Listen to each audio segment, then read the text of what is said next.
pour moi, c'est comme un parfum qu'on ajoute au dernier moment d'un plat.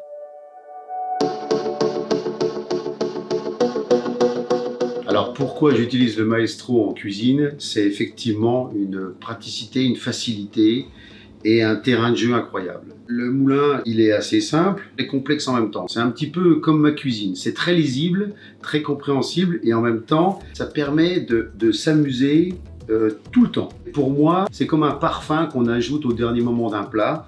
Et alors, la praticité. Regardez, on a des petits contenants. On a des petits contenants, ça veut dire que notre mélange, il reste parfumé, il reste frais. Mais on a aussi la taille de mouture qui est importante. Et finalement, j'ai 4 moulins, j'ai 4 sels différents, mais à chacun, j'adapte une mouture différente selon le plat. À chaque bouchée, à chaque dégustation, on a un parfum qui vient exciter les papilles.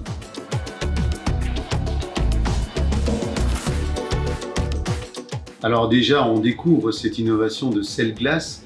Et on est curieux, les chefs sont curieux toujours. Ça nous donne des champs d'action incroyables, c'est-à-dire qu'on peut même aller jusqu'au dessert. Le fait de saupoudrer de sel glace, je pense à une tarte au chocolat par exemple. Le sel va fondre comme du sucre glace finalement. Au niveau de la technique, au niveau de la préparation, au niveau de l'utilisation en cuisine, pour l'assaisonnement, par exemple, une pièce de bœuf. Là, on est sur un bœuf japonais, le bœuf wagyu. On a besoin de l'assaisonner parfaitement, mais délicatement. Et du coup, lorsqu'on va tapisser notre planche ou notre plaque pour l'assaisonner, finalement, le bœuf va prendre uniquement ce qu'il a besoin. On a un assaisonnement très précis, très pointu, sur toute la surface de la viande. Et le sel est déjà quasiment fondu. Un légume rôti qu'on va poser sur une assiette et au dernier moment, sel glace devant les clients ou au passe avant d'envoyer.